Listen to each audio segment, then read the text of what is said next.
और लोभ के त्यागने से उत्तम सोच यानी पवित्र भावनाएं निर्माण होती हैं। कई जगह सत्य को पहले मानते हैं, फिर बाद में लोभ को सोच को बाद में मानते हैं। कई लोग सोच को मानते हैं फिर सत्य को मानते हैं। मानना कोई बात नहीं, गुण। मेरे हिसाब से जब तक लोभ ही नहीं खत्म होगा, सत्य कहां से आएगा, इस बात को ध्यान रखना है। क्योंकि जब तक मनुष्य के जीवन में लोभ रहेगा, वो सत्य नहीं बोल सकता है। असत्य बोलने का सबसे बड़ा कारण होता है लोभ। लोभ होने के कारण, माइक बंद मत। लोभ होने के कारण जो है, मनुष्य जो है असत्यवाद करता है। आशा स्नेह भय जो है, मेरे हिसाब से आशा के कारण, लोभ के कारण, गृद्धता के कारण जो है मनुष्य अत्यधिक झूठ बोलता है। अगर माल बनावटी भी है, डुप्लीकेट भी है, वह सामने वाला ग्राहक, यार जरा माइक यार जरा के जरा, मनुष्य के जीवन में अगर व्यापार कर रहा है, व्यापार करते समय ग्राहक ने पूछा यह माल सही है कि नहीं, और बल्कि माल गलत है, तो व्यापारी क्या कहेगा? ये गलत है, खराब है, उसका बिकेगा ही नहीं, झूठ ही बोलेगा। और ध्यान रखना है, झूठ क्यों बोला? क्योंकि लोभ है। लोभ के कारण मनुष्य झूठ बोलता है। ध्यान रखिए, सभी पापों का राजा अगर कोई है तो लोभ है। लोभ के कारण भारत देश के अंदर ऐसे ऐसे घटनाएं घट रही है जिसकी हम कभी कल्पना नहीं कर सकते। बहुत ज्यादा दिन नहीं, केवल 3 दिन के पहले हमसे केवल 3 किलोमीटर दूरी पर एक गांव है, अंगड़ी करके गांव है। 16 साल का बच्चा 60 साल का पिताजी से पैसे मांगता है कि मुझे मोबाइल लाना है, स्मार्ट बोर्ड, जो भी आप बोलते हैं, बहुत जो नए नए टेक्निकल से युक्त जो मोबाइल है मुझे चाहिए बोल। और वो 50,000 रुपये मांगता है। और 50,000 मांगने के बाद पिता कहता है कि तुम और थोड़ा बड़े हो जाओ और थोड़ा आगे बढ़ो, तब तुम्हें मैं ला के दे दूंगा। और डायरेक्ट चाकू निकाल करके, और चाकू जो है पेट के अंदर घुसा देता है। यानी बच्चों के अंदर लोभ के साथ विकृलता, लोभ के कारण जो है विकृति इतनी आ गई है कि वह अपना पिताजी का मर्डर करने में भी आगे पीछे नहीं देख रहा है। 4 महीने के पहले घटना एक हुबली के अंदर घटना गई, प्रॉपर हुबली के अंदर 22 साल का लड़का, पिताजी का उम्र 65 साल, और वह अपना अलग से बंटवारा मांगता है, अपना अलग सा हिस्सा मांगता है संपत्ति में, जायदाद में, जमीन में। पिताजी नहीं देते, बड़ा तलवार लेकर के उसका गर्दन काटता है और सिर का खोपड़ी को पत्थर से चकनाचूर करता है। कहां जमाना जा रहा है। एक वो दिन था हमारे भारत देश का, पिताजी के कहने पर राम 14 साल वनवास चले गए। पूरा नगरी के अंदर रोशनी से जगमगा उठा था। रात को पूरा जो है द्वारिका सज गई थी। दसों दिशाओं से मेहमान का आगमन हो रहा था। कल जो है राज्याभिषेक होगा और पिताजी के वचन पालने के लिए वनराज्य वन गमन के लिए बढ़ गए। ध्यान रखिए, अगर राम अगर अयोध्या में ही रहते हैं, अगर पिताजी का वचन ना पालते तो मात्र युवराज होते। वो वन को गमन कर गए, इसलिए भगवान हो गए। भगवान तपस्या और त्याग से उपलब्ध होता है भगवत्ता। कहने का तात्पर्य यह है, आज अपने बच्चों को हम क्या संस्कार डाल रहे हैं? क्या हमारे अभी जस्ट में 1-2 मिनट के पहले देख रहा था, जंगी फ्रूट ये दिमाग के अंदर सूज लाता है, हार्ट के अंदर सूजन लाता है और हार्ट की नली के अंदर ब्लॉक करता है। यानी खाने में भी हम बच्चों को बिगाड़ रहे हैं, उसकी आदतें बिगाड़ रहे हैं और उसका नतीजा आपके सामने दिख रहा है। और मेरे हिसाब से मैं देखता हूं वर्तमान के अंदर यहाँ 8,000 बच्चे हैं, 19% जो है पिताजी और माता अपने बच्चों पर शोर नहीं है कि उसकी बात सुन ले। पहले जमाना ऐसा होता था, जो पिताजी बोले वही पूर्व। आज बच्चों को बोलने के लिए 10 बार हमें सोचना पड़ता है कि बोले कि नहीं, सुनेगा कि नहीं। इस प्रकार की प्रश्न चिन्ह जो है हमारे सामने खड़े हो रहे हैं। उसका कारण खान पान और जीवन। चलो बात और कभी कर लेते हैं संस्कार की। मैं इतना ही कहना चाह रहा हूं कि लोभ के कारण बहुत कुछ जो है घटनाएं दुर्घटना घट रही है। आपने आकाश के अंदर उड़ते हुए पक्षी को देखा, धरती पर चलते हुए प्राणी को देखा, जंगलों में हाथियों को देखा, शेरों को देखा, पर वह सभी लोग जो है पशु पक्षी प्राणी, उनका कभी कहीं गोदाम है क्या? पान का एक गोदाम है क्या? नहीं। तो भी मस्ती से जी रहे हैं। और आप लोग अन्याय के चक्कर में, 1 रुपए की पूर्ति के चक्कर में दिन रात लगा रहे, दिन रात लगा रहे। हम अपने लिए नहीं जी रहे हैं, पैसे के लिए जी रहे हैं, पैसे कमाने के लिए जी रहे हैं। ध्यान रखिए, जीना है मस्ती के साथ, परंतु किसके लिए?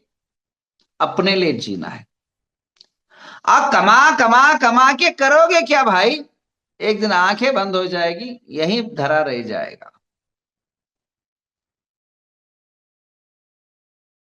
और एक दिन समाप्त होना है।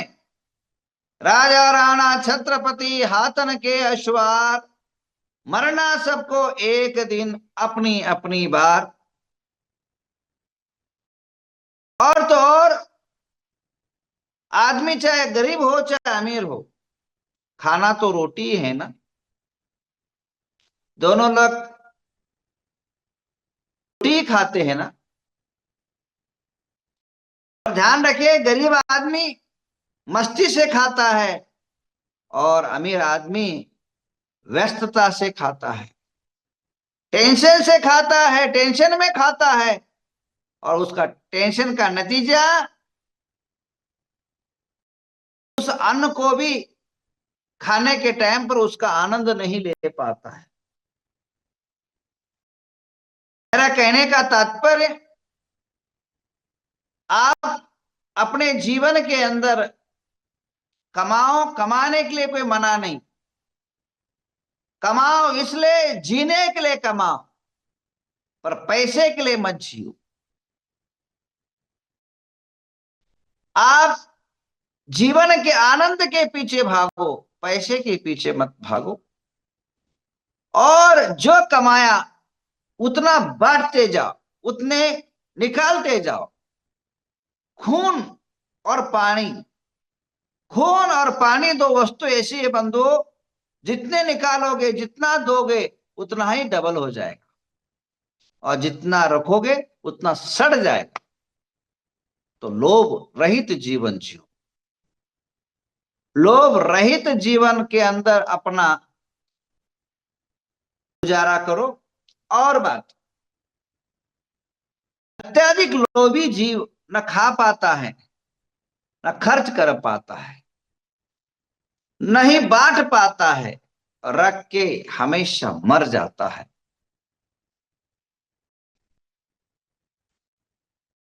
इसलिए मेरा कहना यह है कि कंजूसी जीवन बहुत बड़ी नुकसान को कर देता है। एक बार मैंने एक कथा पढ़ा था, आप लोगों को कथा के माध्यम से समझाता हूं। एक व्यक्ति को शनि पीड़ित हुआ, शनि लग गया और शनि से पीड़ित हो गया। उसको किसी ज्योतिष से पूछा कि मुझे क्या करना है। उन्होंने कहा एक नारियल उतार करके नदी में पतरा देना। नारियल लेने के लिए भागा, एक दुकानदार से पूछा नारियल कितने में दोगे। उसने 5 रुपए में। उसने कहा 4 रुपए में दे भाई। दूसरे दुकानदार वहां गया, उसने बोले 4 रुपए, बोले 3 रुपए में दे।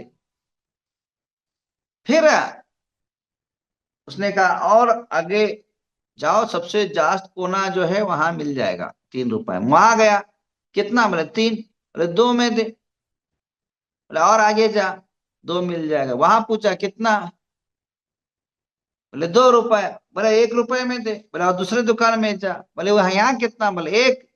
बोले फ्री दो। अगर फ्री चाहिए तो थोड़ा 1 किलोमीटर 2 किलोमीटर नारियल के पेड़ है, 30-40 फुट के लंबे हैं, वहां जा करके तोड़ के लाओ। वह दौड़ता दौड़ता गया, जीवन में कभी नारियल के पेड़ में चढ़ा नहीं था, और चढ़ करके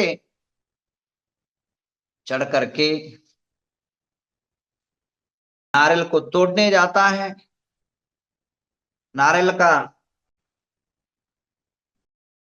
जो है पेड़ बहुत ऊंचाई पर था, और वो नारियल टूट नहीं पाता है। दोनों हाथ से खींचने लग जाता है, और नारियल तो टूटा नहीं, पेड़ का जो है बैलेंस जो है छूट जाता है, और आकाश में लटक जाता है। बड़ा घबराता है, जोर से चिल्लाता है, बचाओ बचाओ बचाओ। आगे पीछे कोई एक हाथी वाला जा रहा था। बोले बचाओ। बोले तुम बचाओ, तुम्हें बचा तो लूंगा, मुझे भाड़ा क्या दोगे। मेरे पास तो कुछ है ही नहीं। बोले मैं काहे लिए हाथी लाऊं तेरे को बचाने के लिए, मैं चलता हूँ। बोले हाथ जोड़ता हूँ, कुछ तो हेल्प करो। बोले क्या दोगे। बोले 500 रुपए दूंगा। अब देखो 5 रुपए की जगह 500 देना पड़ता है लोग के कारण। अब 500 रुपए दूंगा, ठीक है। वो हाथी पास में लाया, और दोनों उसके पैर, ऐसे पैर को पकड़ा, और जब मैं हाँ बोलूं तब छोड़ना हाथ, कि मैं बैलेंस बनाता हूँ। दोनों पैर पकड़े, ऊपर लटका था, ये दोनों ये लटक रहा था, और दोनों पैर पकड़े। बोले हाँ। हाँ बोलते हवा की झोंक से उसकी आवाज वो मनुष्य नहीं सुन पाता है, और हाथी सुनता है, और हाथी आगे दौड़ने लग जाता है। वो दोनों अब दोनों लटकने लग जाते हैं, दोनों लटकने लग जाते हैं। अब हाथी वाला भी और शनि वाला भी दोनों लटकने लग गए, और दोनों मिलके चिल्लाते। वहां ऊंट वाला आता है, और ऊंट वाला आने के बाद उससे पूछा जाता है भाई मुझे बचाओ। वो वापिस वही प्रश्न, मुझे क्या दोगे। बोले मेरे पास 500 है, उसके पास 500। बोले 1000 रुपए दूंगा। ठीक है, ऊंट वाला भी वही टेक्निक, वही प्रयोग। बोले पैर पकड़ता हूं, और हाँ बोलने के बाद छोड़ना। ठीक है, तीसरे वाले एक एक को उतारूंगा, पहले हाथी वाले को उतारूंगा, फिर बाद में शनि नारियल वाले को उतारूंगा। ठीक है, हाथी वाले को पकड़ा और हूं बोला, हूं बोलते ही चाहे छोड़ना का, अन्यथा मत छोड़ना। ठीक है, जैसे ही पकड़ा हूं बोला तो वो ऊंट तो भाग गया और तीनों लटक गए और नीचे कुआं था। ऊपर वाला चिल्लाने लगा, मेरा हाथ दुखने लगा, तुम 50 नीचे के 60, मेरा हाथ दुखने लगा, मैं छोड़ता हूं छोड़ता हूं। वो बोलता छोड़ो मत, बचाओ मुझे। तो क्या कहता है, मैं पकड़ के रखूंगा और किसी को लगाओ आवाज, नहीं तो मैं छोड़ता हूं। बोले मत छोड़ो। बोला नहीं छोड़ने का क्या दोगे मुझे? हाथी वाला बोलता मैं 1000 रुपए दूंगा, ऊंट वाला बोलता मैं 1000 दूंगा।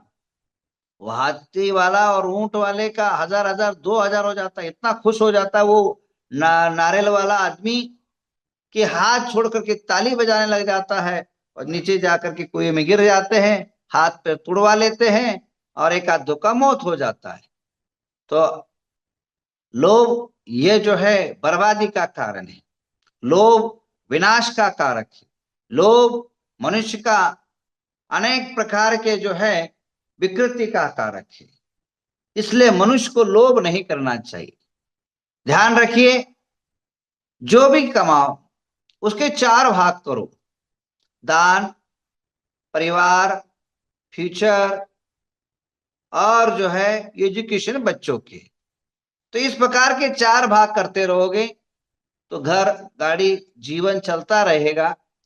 अन्यथा इकट्ठा इकट्ठा करते रहोगे, संग्रह करते रहोगे, केवल करते करते जीवन व्यर्थ हो जाएगा और कोई आपका विकास भी नहीं होगा, न पारिवारिक विकास होगा, न सामाजिक विकास होगा, न ही कोई एक समृद्धि आ पाएगी।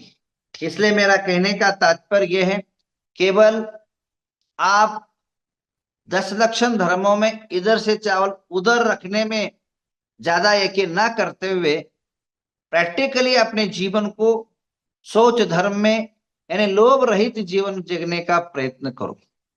यह सब पूजा करने का तात्पर्य यह है कि हम अपने जीवन में उन गुणों को उपलब्ध हो जो गुण ढके हुए हैं, रुके हुए हैं लोभ के कारण। उन सभी जो क्रोध मान माया लोभ, यार 4 कषायों को त्याग करके 4 कषाय के अभाव में जो होने वाला गुणों का प्रादुर्भाव है उससे उपलब्ध हो, ये हम भावना भाते हैं। उत्तम लोभ को त्यागने के बाद उत्तम सोच गुण धर्म की प्राप्ति होती है। आप सभी से जो है आत्मीय निवेदन है, आप सभी का जीवन पवित्र हो, इन भावना भाते हुए अभी 10 लक्षण पर्व की पूजा शुरू करते हैं। और एक विशेष सूचना, धर्मस्थल वीरेंद्र हेगड़े के प्रकरण में हमने अमित शाह जी को एक लेटर लिखा था मैंने, और वह लेटर का उत्तर आया है। और कल जो है 3 तारीख को दिल्ली में एक मीटिंग बुलाया है। तो कर्नाटक के एक नियोग ले जाकर के हमारे संस्था के तरफ से एक नियोग जा रहा है और अनेकों प्रकार के जो जैन हिंदू आदि धर्मों पर मंदिरों पर जो आक्रमण हो रहे हैं, आरोप हो रहे हैं, बदनाम करने का जो कोशिशें हो रही है, उन पर लगाम लगने के लिए एक विशेष मीटिंग जो है अमित शाह के दरबार में दिल्ली के अंदर होगा। और कर्नाटक से अनेक जो है